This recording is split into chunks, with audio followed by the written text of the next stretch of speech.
أعوذ بالله من الشيطان الرجيم. بسم الله الرحمن الرحيم. ومن أحسن قولا ممن دعا إلى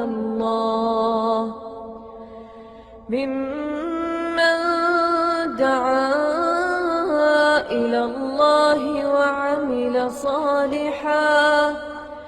وعمل صالحا وقال إنني من المسلمين.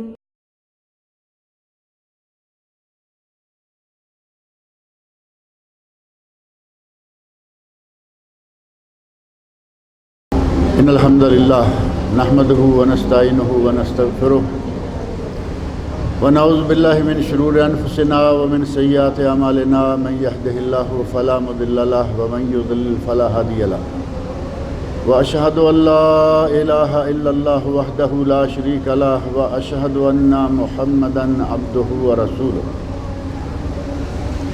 أما بعد فإن خير الحديث كتاب الله وخير الهدي هدي محمد صلى الله عليه وسلم وشر الأمور محدثاتها وكل محدثة بدعة وكل بدعة ضلالة وكل ضلالة في النار.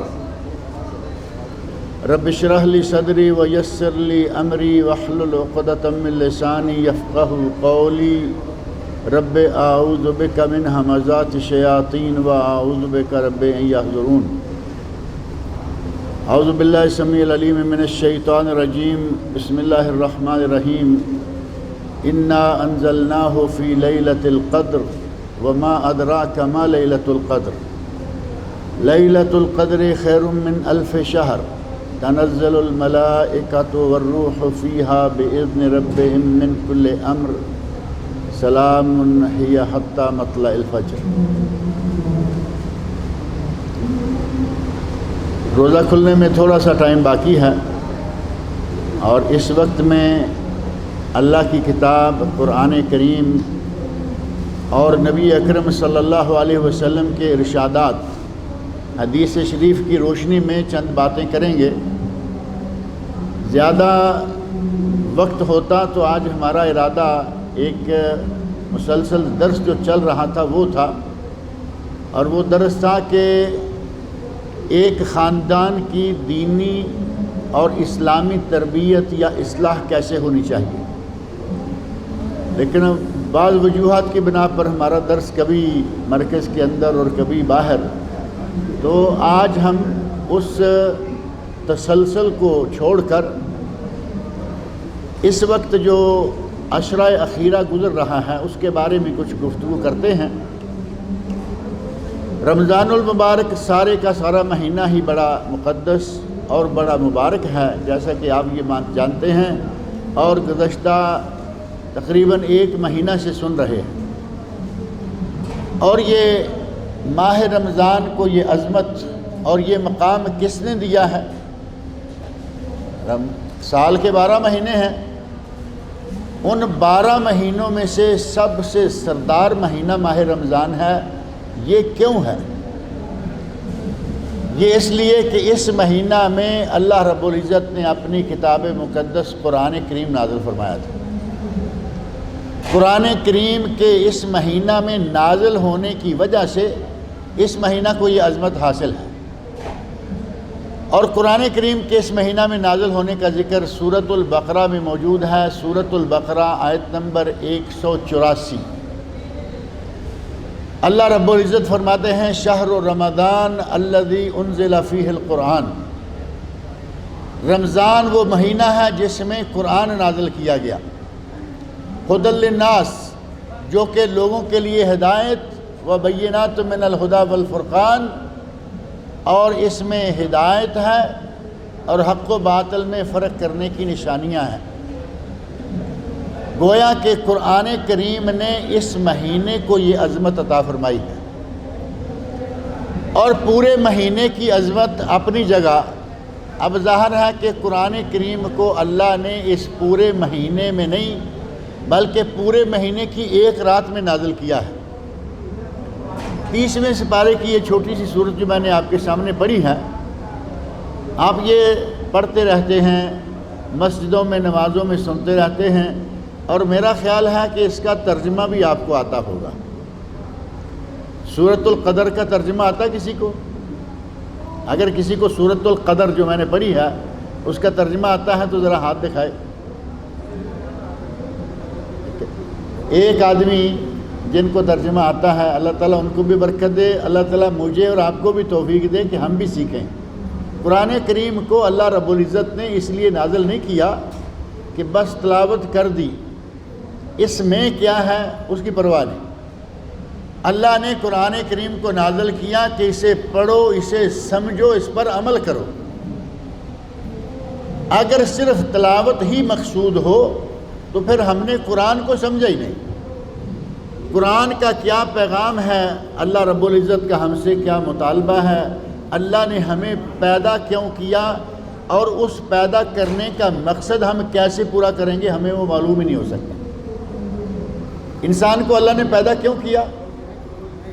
قرآن کریم میں اللہ نے یہ وجہ بھی بتائی، حکمت بتائی، فلسفہ بتایا، فرمایا وَمَا خَلَقْتُ الْجِنَّ وَالْإِنسَ إِلَّا لِيَعْبُدُونَ، ہم نے جنوں کو اور انسانوں کو صرف اپنی عبادت کے لیے پیدا کیا۔ اگر قرآن کریم نہ سیکھیں گے تو کیسے پتہ چلے گا کہ عبادات کیا ہے؟ نبی صلی اللہ علیہ وسلم کے ارشادات قرآن کریم کی تفسیر ہیں، قرآن کریم کی شرح ہے۔ اگر قرآن کریم نے کہا اقیم الصلاۃ، نماز قائم کرو، نبی اکرم صلی اللہ علیہ وسلم نے بتایا کہ نماز کو کیسے قائم کرنا ہے۔ ایک نہیں، دو نہیں، 100 نہیں، ہزارہا حدیثیں ایسی ہیں جن سے پتہ چلتا ہے کہ نماز کیسے ادا کرنی۔ قرآن کو اللہ رب العزت نے صرف تلاوت کے لیے نہیں، اس میں کوئی شک نہیں ہے کہ قرآن کریم کی تلاوت بہت ہی اجر و ثواب کا باعث ہے، لیکن صرف اس غرض کے لیے نہیں۔ قرآن ایک پیغام ہے، قرآن ایک خط ہے، ایک لیٹر ہے اللہ رب العزت کی طرف سے۔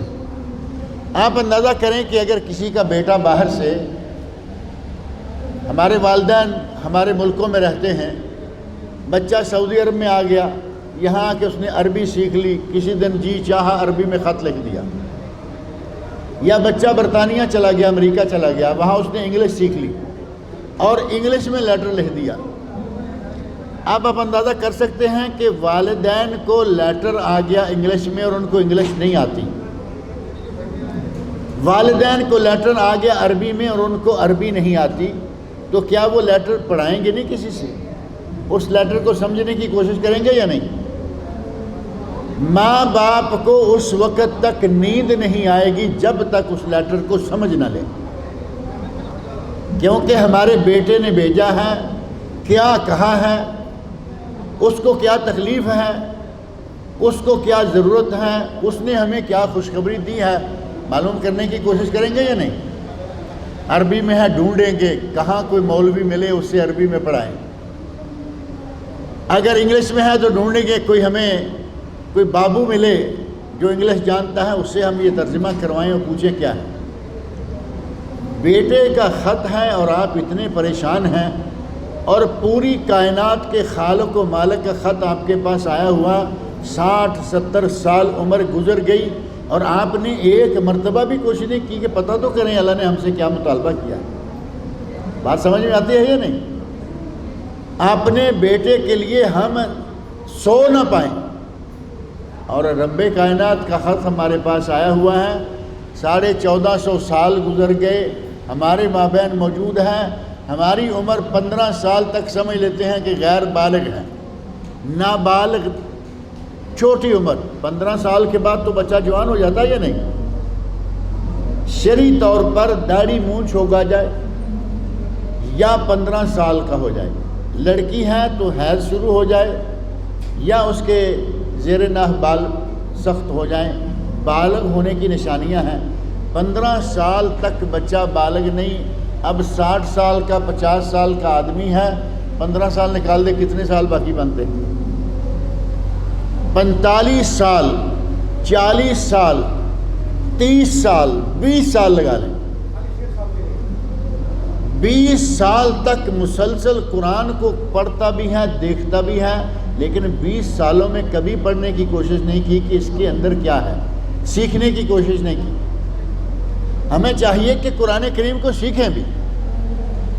اللہ رب العزت نے یہ قرآن رمضان المبارک کے مہینہ میں لیکن ایک رات میں نازل کیا ہے، اور وہ رات کون سی ہے؟ جس کو ہم لیلۃ القدر کہتے ہیں۔ یہ درس تو آپ سنتے رہتے ہیں۔ لیلۃ القدر کو لیلۃ القدر کیوں کہا گیا؟ کیونکہ اس رات کی اللہ نے قدر بڑھا دی قرآن نازل کر کے۔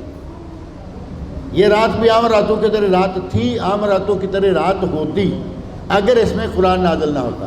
اللہ نے قرآن نازل کیا، اس کا نام بھی رکھ دیا لیلۃ القدر، کہ یہ قدر والی، عزت والی رات ہے۔ اور اس کے لیلۃ القدر ہونے کا یا اس نام کا ایک سبب اور بھی ہے، اور وہ سبب ہے کہ اس رات میں اگلے پورے سال کی تقدیر لکھی جاتی ہے۔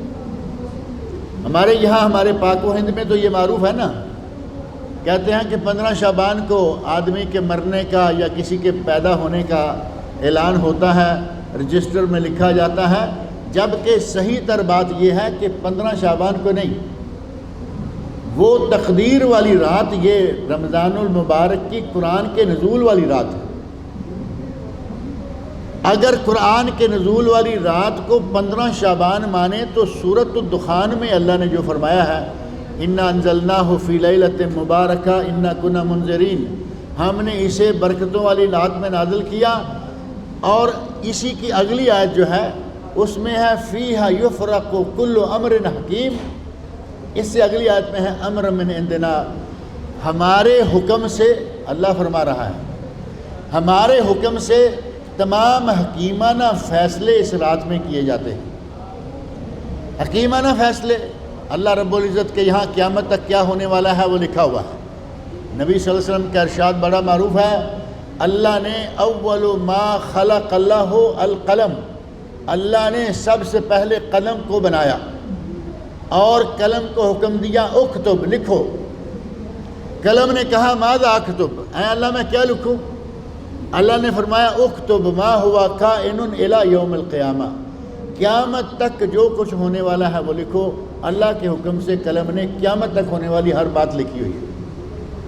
اللہ کے یہاں ام الکتاب میں ہماری یہ تقریریں پہلے سے موجود ہیں، لیکن ہر سال اس میں سے یوں سمجھ لیں کہ جیسے ایک چیپٹر الگ کیا جاتا ہے کہ اس سال میں کیا ہونے والا ہے، وہ اس رات میں اللہ رب العزت اس چیپٹر کو الگ کرتے ہیں۔ اس لیے بھی اس رات کو لیلۃ القدر کہا گیا کہ یہ قدر والی یعنی تقدیر والی رات ہے، جس رات میں تقدیر کے فیصلے ہوتے ہیں۔ اسی میں اللہ رب العزت نے قرآن نازل کیا، اور اسی کو پانے کے لیے ہم اعتکاف کرتے ہیں۔ اعتکاف اس لیے ہوتا ہے نا کہ لیلۃ القدر مل جائے۔ سنت رسول بھی ہے، نبی صلی اللہ علیہ وسلم کی بیویاں بھی اعتکاف کیا کرتی تھی، صحابہ کرام اعتکاف کرتے تھے، سلف صالحین امت اعتکاف کرتے رہے اور قیامت تک کرتے رہیں گے۔ یہ اعتکاف کرنے کا اصل مقصد سنت پر عمل کے ساتھ ساتھ لیلۃ القدر کو پانا ہے۔ اور لیلۃ القدر مغرب کی نماز سے لے کر، یعنی لیلۃ القدر کا وقت کیا ہے؟ جیسے ہی اذان ہوگی آپ افطاری کریں گے، اس کے ساتھ ہی لیلۃ القدر کا وقت شروع ہو جائے گا۔ اور یہ کب تک رہے گا؟ حتی مطلع الفجر، جو صورت میں نے پڑھی ہے سورۃ القدر، اس میں ہے سلام، یہ رات سلامتی والی ہے، اس میں سلامتی ہی سلامتی ہے، حتی مطلع الفجر، جب تک کہ فجر طلوع نہ ہو جائے۔ گویا غروب آفتاب سے لے کر طلوع فجر تک یہ رات رہتی ہے۔ اس رات میں دعائیں مانگیں، اس رات میں تلاوت کریں، اس رات میں نفل پڑھیں، اس رات میں تراویح پڑھیں، اس رات میں آپ اللہ رب العزت کی عبادت کریں۔ اگر آپ نے اس رات کی عبادت کر کے لیلۃ القدر کو پا لیا تو فائدہ کتنا ہوگا؟ اللہ نے اسی صورت میں کہا ہے لیلۃ القدر خیر من الف شہر، یہ قدر والی رات 1000 مہینے سے بہتر ہے۔ کیلکولیشن کر کے دیکھیں 1000 مہینہ کتنے سال بنتے ہیں؟ 83 سال اور 4 مہینے، 83 ایئر 4 منتھ۔ ہم میں سے کبھی کسی کی آپ نے دیکھا باپ کی، دادا کی، چاچا کی، تایا کی کسی کی عمر 70 سال سے آگے گئی ہے؟ بہت کم۔ اور نبی صلی اللہ علیہ وسلم کا ارشاد ہے اعمار امتی بین 60 و 70، میری امت کی عمریں 60 اور 70 سال کے درمیان ہیں۔ اور فرمایا بہت کم لوگ ہیں جو اس سے آگے جاتے ہیں، بہت کم۔ ہماری عمریں تھوڑی ہیں، پہلی امتوں کی عمریں لمبی تھیں۔ حضرت نوح علیہ السلام نے تقریباً 950 سال واز کیا ہے، اس کا مطلب ہے کہ تقریباً 1000 سال ان کی عمر تھی۔ ہمیں ملے 50 سال، 60 سال، 70 سال، لیکن اللہ رب العزت نے ہمارے ساتھ یہ احسان کا معاملہ کر دیا کہ ہمیں ایک رات دے دی سال میں۔ اگر ایک رات جاگ لو تقریباً 100 سال ہو گیا یا نہیں؟ 83 سال 4 مہینے سے زیادہ۔ اللہ نے برابر نہیں کہا، خیر من الف شہر، 83 سال 4 مہینے سے زیادہ کا ثواب۔ 83 سال 4 مہینے سے زیادہ ثواب ہوگا، زیادہ کتنا ہوگا اللہ کے پیمانے اللہ جانتا ہے۔ وہ رات کب ہے؟ اس عشرہ میں، جس عشرہ میں ہم داخل ہو چکے ہیں، 21 سے لے کر 23 تک جو 10 دن ہیں، ان 10 دنوں میں سے وہ ایک رات ہے۔ اور ظاہر ہے کہ رات دن کا وقت تو نکال دیں، جو ابھی نکل گیا یہ سارا دن۔ اب جو مغرب کے ساتھ وہ رات شروع ہوتی ہے، ان 10 راتوں میں ایک رات ہے۔ نبی اکرم صلی اللہ علیہ وسلم نے فرمایا کہ جو آدمی لیلۃ القدر کو تلاش کرنا چاہتا ہے وہ ان 10 دنوں میں تلاش کرے۔ نبی صلی اللہ علیہ وسلم کو رات بتائی گئی، لیکن اللہ رب العزت کی حکمت اللہ جانتا ہے، آپ کے دماغ مبارک سے وہ رات کی تعین نکال دی گئی کہ وہ کون سی ہے۔ پھر فرمایا کہ وہ آخری عشرہ میں ہے، اور دوسری حدیث میں فرمایا کہ آخری عشرہ کی طاق راتوں میں، یعنی طاق وتر راتیں 21، 23، 25، 27، 29، ان 5 راتوں میں وہ ایک رات ہے۔ اور 5 راتوں میں سے ایک رات کے علاوہ بعض علماء نے کہا کہ سب سے زیادہ امید یہ ہے کہ وہ 27ویں رات ہے، یعنی 27 پہ تکیہ رکھ کے نہیں بیٹھ جانا چاہیے۔ زیادہ امید یہ ہے، لیکن 100% بات نہیں۔ بلکہ علامہ محمد بن صالح عثیمین رحمۃ اللہ علیہ نے بڑی تحقیقات کے بعد یہ بات لکھی ہے کہ نبی صلی اللہ علیہ وسلم نے فرمایا 10 راتوں میں ایک رات لیلۃ القدر ہے، 10 راتوں کی عبادت کریں۔ ہو سکتا ہے کہ کسی رات یہ وتروں میں ہو اور کسی رات یہ شفع میں ہو، کسی سال میں 21، 23، 25، 27، 29، اور کسی سال 22، 24، 26، 28 اور 30۔ اللہ رب العزت کے اپنے فیصلے ہیں۔ اور ویسے بھی آپ جانتے ہیں کہ کہیں کبھی سال 29 کا ہوتا ہے، کبھی مہینہ 30 کا، کبھی 29 کا۔ نبی صلی اللہ علیہ وسلم فرماتے ہیں کہ یہ رات ہے جب ابھی 9 راتیں باقی ہوں۔ اب 9 راتیں باقی ہوں، آپ نے طے کیا کہ یہ وہ رات بھی ہو سکتی ہے، اور وہ بنتی ہے 21۔ کب؟ جب 29 دن ہوں، اور جب یہ 30 دن ہوں اور 9 راتیں باقی ہوں تو یہ 22 بن جاتی ہے۔ گویا اس بات کا احتمال ہے کہ یہ وتر کی بجائے شفع میں ہو، اور اللہ رب العزت کی یہ اپنی مرضی ہے، اس رات کو 10 دنوں میں گما کے پھرا کے رکھے۔ کس سال کس رات میں ہے یہ اللہ رب العزت کے ہاتھ میں ہے۔ ہمیں یہ کوشش کرنی چاہیے کہ 10 راتوں میں تلاوت کریں، تراویح پڑھیں، ذکر اذکار کریں، اللہ رب العزت سے دعائیں مانگیں۔ اور اگر کبھی کسی کی کوئی رات ایک نکل جاتی ہے، اگلی رات میں اس کو پانے کی کوشش کریں۔ اگر کسی وجہ سے شفع راتیں گزر رہی ہیں، کم از کم وتر میں ضرور کوشش کریں کہ 5 راتوں میں اللہ کی عبادت کریں۔ ان میں سے بھی 2 نکل گئی، 2 راتیں نکل چکی ہیں، پچھلی رات اور ایک اس سے پہلے 21 اور 23۔ اب ہمارے پاس صرف 3 راتیں ہیں، ایک کل والی اور ایک 2 دن کے بعد اور ایک 2 دن کے بعد۔ اب ہمارے پاس 3 راتیں ہیں۔ ہمیں کوشش کرنی چاہیے کہ ان 3 راتوں میں، اور انہی 3 راتوں میں 27 بھی ہے۔ بعض علماء نے کہا کہ 27 ہی لیلۃ القدر ہے۔ ہمارے پاکستان انڈیا میں 27ویں کو ایک جشن ہوتا ہے، جو نہیں روزہ رکھتے وہ بھی 27 کا روزہ رکھتے ہیں، جو سحری نہیں اٹھتے وہ بھی 27 کو اٹھتے ہیں، جو پورا مہینہ بھی سحری کے وقت حلوہ نہ پکائیں وہ بھی پکا لیتے ہیں۔ کہتے ہیں جی آج 27ویں ہے، یعنی 27ویں رات کو ایک خاص مقام ہمارے یہاں ہے، اور وہ اسی لیے ہے کہ علماء کے قول کے مطابق 27 میں زیادہ امید ہے کہ وہ لیلۃ القدر ہوگی۔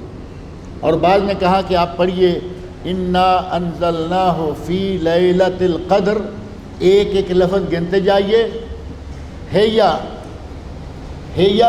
حتی مطلع الفجر، ہیا ہے نا، کہتے ہیں کہ ہیا سے مراد ہے وہ رات، ہیا وہ رات ہے حتی مطلع الفجر، جب تک کہ فجر طلوع نہ ہو اس وقت وہ رات رہتی ہے۔